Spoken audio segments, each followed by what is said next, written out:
Israel से भिड़ा middle east में भयंकर युद्ध छिड़ा।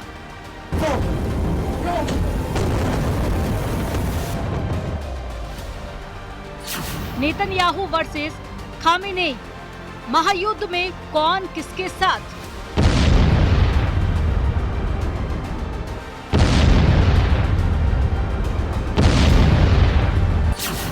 इजराइल ईरान महायुद्ध।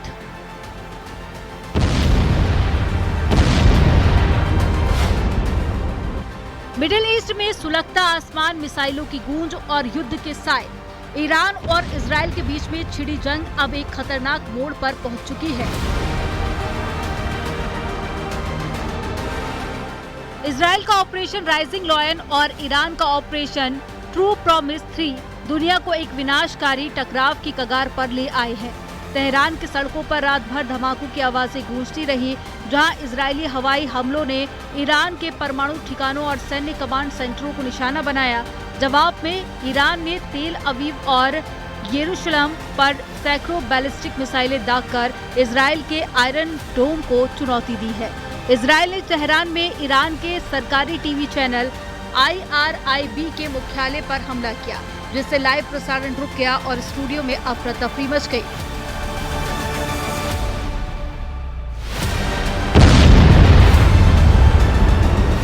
दूसरी ओर ईरान के सुप्रीम लीडर अयातुल्ला खामेनेई के बंकर में छुपे होने की खबर है, जबकि इजरायली PM नेतन्याहू ने दावा किया है कि खामेनेई के खात्मे से ही ये जंग रुकेगी।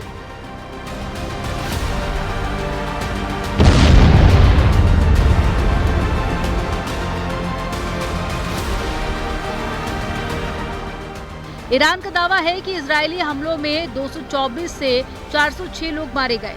उधर तेल अवीव में भी 24 लोगों की मौत और सैकड़ों घायल होने की जानकारी है। अमेरिका इजराइल के साथ में खड़ा है, जबकि ईरान ने अमेरिका और ब्रिटेन को समुद्री हमलों की धमकी दी है। ट्रंप का तेहरान खाली करने का अल्टीमेटम इस जंग को वैश्विक रंग दे रहा है।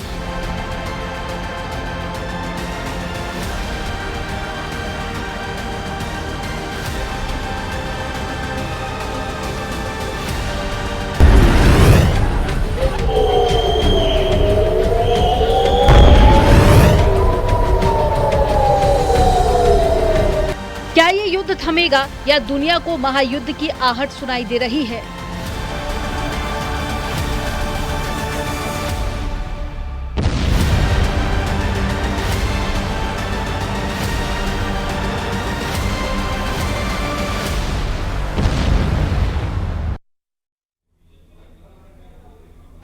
नमस्कार, मैं हूं आपके साथ आस्था कौशिक। ईरान और इजराइल के बीच ये युद्ध अब केवल दो देशों का ही मामला नहीं रहा। तुर्की और सऊदी अरब ने शरणार्थी संकट की चेतावनी दी है। जॉर्डन ने अपने हवाई क्षेत्र को युद्ध के लिए इस्तेमाल करने से साफ इनकार कर दिया है। क्या यह युद्ध तीसरे विश्व युद्ध की ओर लेकर के जाएगा या फिर कूटनीति इसको रोक पाएगी? दुनिया की नजरें इस सवाल पर टिकी हैं, लेकिन मिडिल ईस्ट की धरती पर पिछले कुछ दिनों से भयंकर युद्ध छिड़ा हुआ है और ये और ज्यादा दिन ब दिन तेज होता जा रहा है।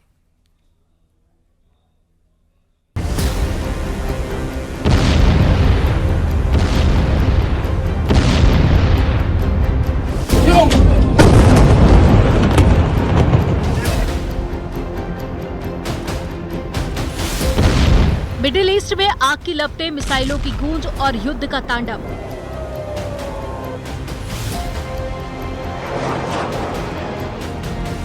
ईरान और इजराइल के बीच में छिड़ा ये संघर्ष अब एक वैश्विक संकट बनता जा रहा है। 1979 की ईरानी क्रांति से शुरू हुआ ये तनाव 2025 में खुले युद्ध में तब्दील हो गया। इस युद्ध की जड़ें 1979 की ईरानी क्रांति में छिपी है, जब ईरान, जो कभी इजराइल का सहयोगी था, एक इस्लामी गणराज्य बन गया। शिया इस्लाम और यहूदी राज्य के बीच में वैचारिक टकराव ने दोनों देशों को दुश्मन बना दिया। 1982 में लेबनान युद्ध के दौरान ईरान ने हिजबुल्लाह और फिलिस्तीनी समूहों का समर्थन शुरू कर दिया, जिसने इजराइल के साथ में तनाव को और भी ज्यादा गहरा दिया।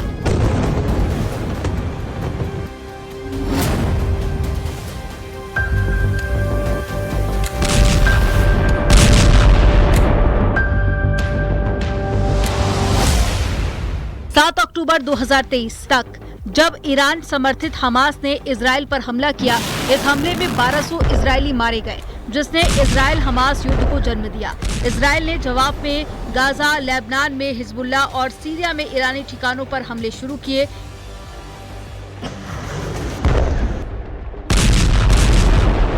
एक अप्रैल 2024 को इजराइल ने दमिश्क में ईरानी दूतावास पर बमबारी की थी, जिसमें कई वरिष्ठ ईरानी अधिकारी मारे गए थे। इसके जवाब में 13 अप्रैल 2024 को ईरान ने इजराइल पर पहली बार सीधे मिसाइल हमले किए,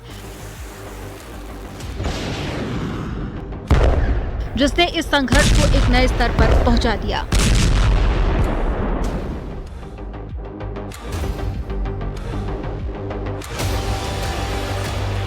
अब 2025 में ये तनाव खुले युद्ध में बदल गया। इजराइल ने ऑपरेशन राइजिंग लॉयन के तहत में ईरान के परमाणु और सैन्य ठिकानों पर बड़े पैमाने पर हवाई हमले शुरू किए।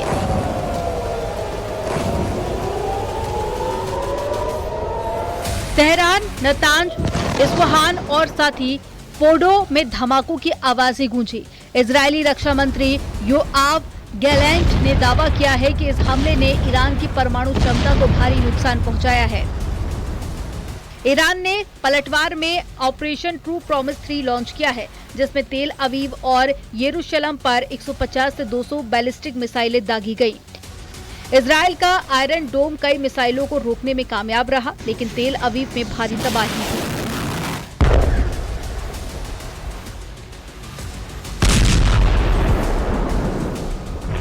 इस युद्ध का सबसे दर्दनाक पहलू है मानवीय क्षति। ईरानी मीडिया के मुताबिक इजरायली हमलों में 78 से 406 लोग मारे गए, जिसमें ज्यादातर नागरिक थे। तेहरान के रिहायशी इलाकों में हमलों ने बच्चों और महिलाओं की जान ले ली। वहीं इजराइल में ईरानी मिसाइल हमलों से कम 24 लोगों की मौत हुई है। ईरान ने अपने सैन्य कमांडरों जैसे कि गार्ड चीफ हुसैन सलामी और साथ ही chief of staff Mohammad Bagheri की मौत की पुष्टि की है, और इजराइल ने भी अपने सैन्य और परमाणु वैज्ञानिकों को खोया है।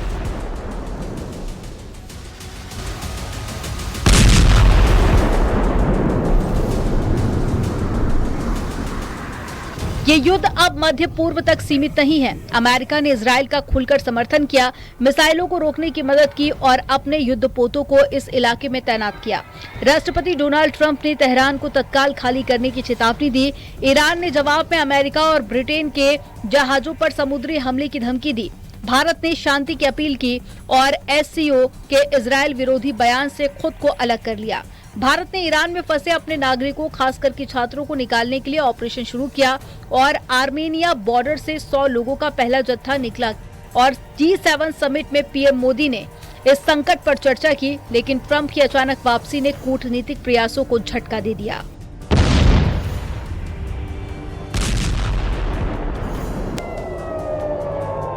ईरान और इजराइल के बीच में ये युद्ध अब केवल 2 देशों का मसला नहीं रहा। टर्की और सऊदी अरब ने शरणार्थी चेतावनी दी है और जॉर्डन ने अपने हवाई क्षेत्रों को युद्ध के लिए इस्तेमाल करने से इनकार किया है। क्या ये युद्ध तीसरे विश्व युद्ध की ओर ले जाएगा या कूटनीति इसे रोक पाएगी? दुनिया की नजरें इस सवाल पर टिकी हैं।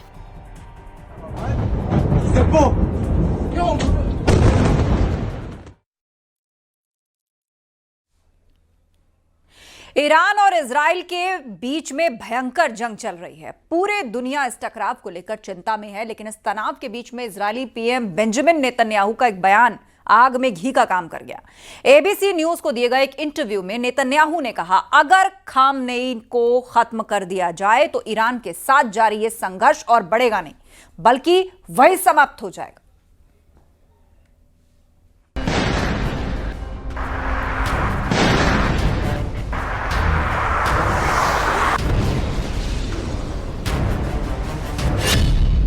क्या खामेनेई की हत्या होने वाली है?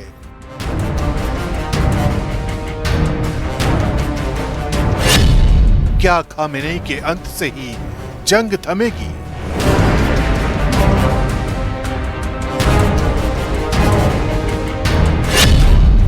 ईरान की तबाही वाली क्रोनोलॉजी।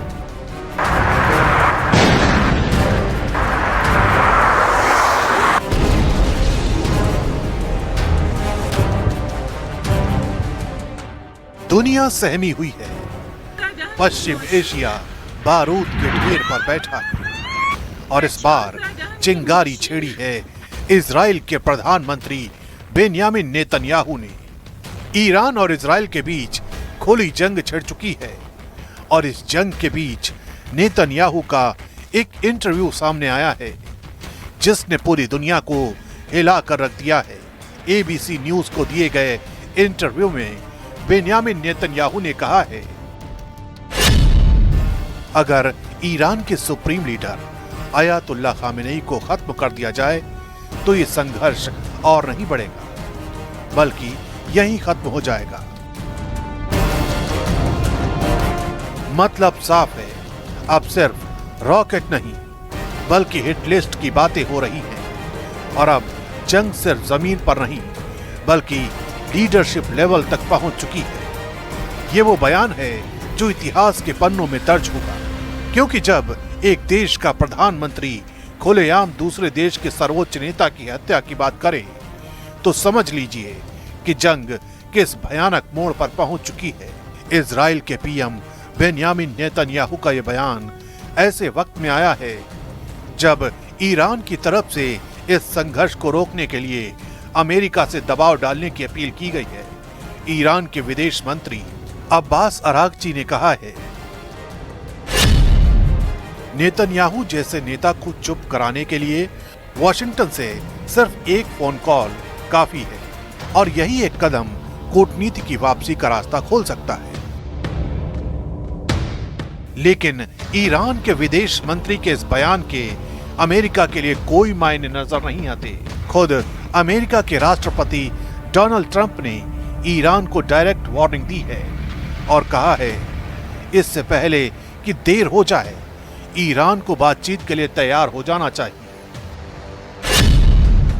ईरान ये युद्ध नहीं जीत रहा है, देरी से पहले ईरान की सरकार को बातचीत कर लेनी चाहिए। यानी पश्चिम एशिया में उठी तबाही की ये नई लहर अभी और भयानक होने वाली है। यही वजह है कि अमेरिका के डिपार्टमेंट ऑफ स्टेट ने लेवल 4 ट्रैवल एडवाइजरी जारी की है। यह एडवाइजरी इजराइल, वेस्ट बैंक और गाजा में रहने वाले अमेरिकी नागरिकों के लिए जारी की गई है। इसके साथ ही अमेरिकी सरकार ने कुछ नॉन इमरजेंसी स्टाफ और उनके परिवारों को अधिकृत रूप से रवाना होने की इजाजत दे दी है। इस एडवाइजरी के जारी होने का मतलब यही है कि पश्चिम एशिया में हालात बद से बदतर हो सकते हैं, क्योंकि एक तरफ अमेरिकी सरकार ईरान को सख्त चेतावनी दे रही है तो दूसरी तरफ इजराइल के पीएम बेन्यामिन नेतन्याहू ने ईरान के सुप्रीम लीडर के अंत की स्क्रिप्ट लिखनी शुरू कर दी है।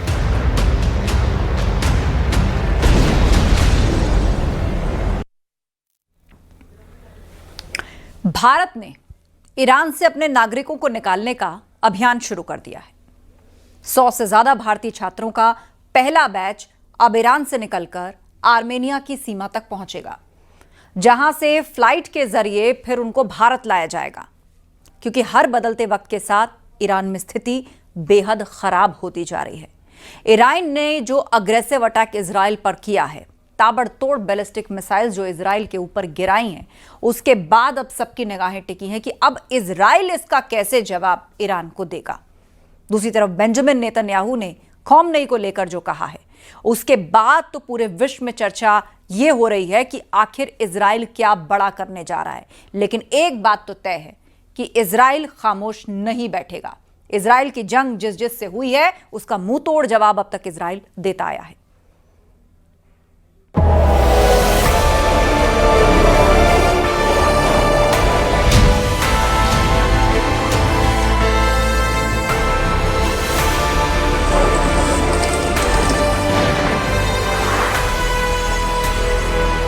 इजराइल का अंधाधुंध वार, धुआं धुआं तेहरान।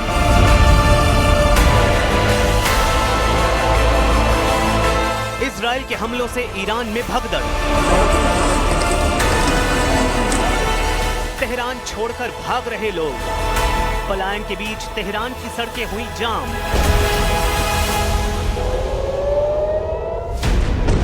इजराइल के भीषण हमलों के बीच ईरान की राजधानी तेहरान से भारी संख्या में लोगों का पलायन शुरू हो चुका है। राजधानी तेहरान में विस्फोटों की आवाजें रात भर गूंजती रही हैं। सआदत आबाद जैसे अमीर इलाकों तक हमलों की जद में आने के बाद अब शहरवासियों का पलायन शुरू हो गया है। आलम यह है कि तेहरान की सड़कें पलायन को मजबूर लोगों से पटी पड़ी हैं। हर कोई तेहरान छोड़कर जाना चाहती है कि वो तुरंत दूतावास से संपर्क करे। साथ ही दूतावास ने भारतीय नागरिकों और भारतीय मूल के नागरिकों को सलाह दी है कि अगर उनके पास खुद के साधनों से तेहरान से बाहर निकलने का विकल्प है तो वो तुरंत ऐसा करें और किसी सुरक्षित जगह पर चले जाएं। तेहरान में मौजूद भारतीय दूतावास ने 3 इमरजेंसी नंबर भी जारी किए हैं, जिन पर कॉल करके छात्र और नागरिक मदद ले सकते हैं। एक आंकड़े के मुताबिक ईरान में करीब 10,765 भारतीय हैं, जिनमें करीब 1,500 स्टूडेंट्स हैं। इनमें ज्यादातर लोग कारोबारी और शिक्षाविद हैं। ईरान के ज़ादेहान और तेहरान में सबसे ज्यादा भारतीय रहते हैं। युद्ध के बीच तेहरान को खाली करने के सोशल मीडिया पर कई वीडियो वायरल हुए हैं। इसमें लोग ईरान से तुर्की भागने की कोशिश कर रहे हैं और बॉर्डर का इलाका गाड़ियों से अटा पड़ा है। तेहरान में लोगों के सामने चुनौती इजराइल के हमलों से बचने की ही नहीं है, बल्कि पूरे तेहरान में लोगों के सामने खाने पीने का संकट गहरा गया है।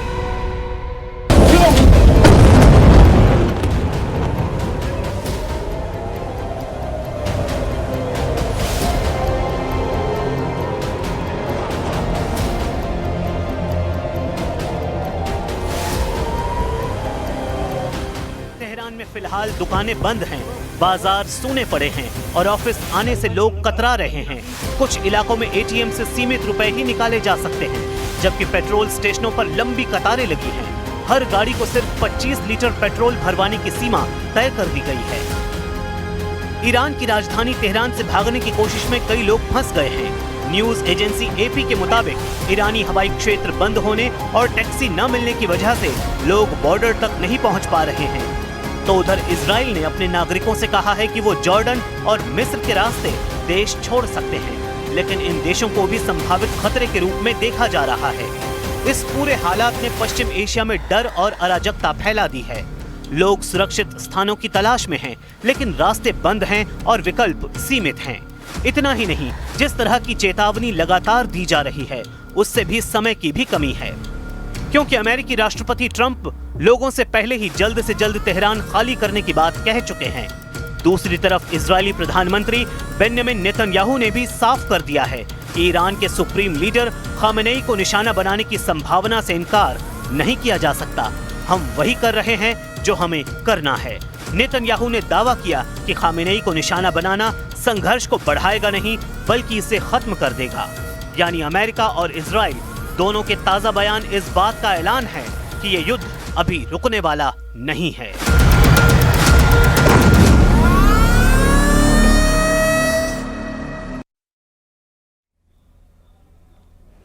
ईरान इजराइल जंग अब एक नए मोड़ पर पहुंच चुकी है। इजरायली सेना ने दावा किया है कि उसने ईरान के टॉप मिलिट्री कमांडर अली शादमानी को मार गिराया है और यह हमला सिर्फ एक ऑपरेशन नहीं, बल्कि तेहरान को सीधा संदेश है कि अब इजराइल पीछे हटने वाला नहीं है।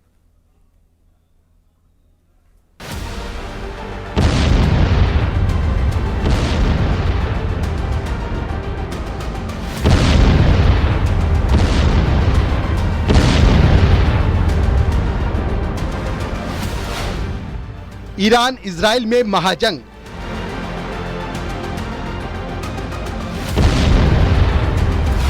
इजराइल के हमले में मारा गया अली शादमानी। आईडीएफ के हमलों में अली शादमानी की मौत। पश्चिम एशिया में उबलती जंग अब और भी खूनी मोड़ पर है, क्योंकि इजरायली सेना ने आधिकारिक दावे में ईरानी सेना के टॉप बॉस जनरल अली शादमानी को एक स्पेशल ऑपरेशन में मार गिराया है। इस एक्शन के बाद अब ये जंग और भयंकर मोड़ ले चुकी है।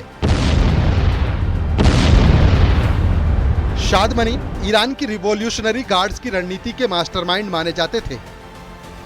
ये वही शख्स थे जिन्होंने सीरिया, इराक और लेबनान में ईरानी प्रभाव को सैन्य रूप से मजबूत किया। शादमानी की मौत तेहरान की सैन्य रीढ़ पर एक सीधा वार मानी जा रही है। इजराइल का ये ऑपरेशन न सिर्फ ईरान को चौंकाने वाला है, बल्कि एक साफ संकेत भी है कि अब बात सीमाओं की नहीं, सरगनाओं की है। तेहरान ने हालांकि इस हमले की पुष्टि नहीं की है, लेकिन ईरानी सोशल मीडिया और अधिकारियों की चुप्पी बहुत कुछ कहती है।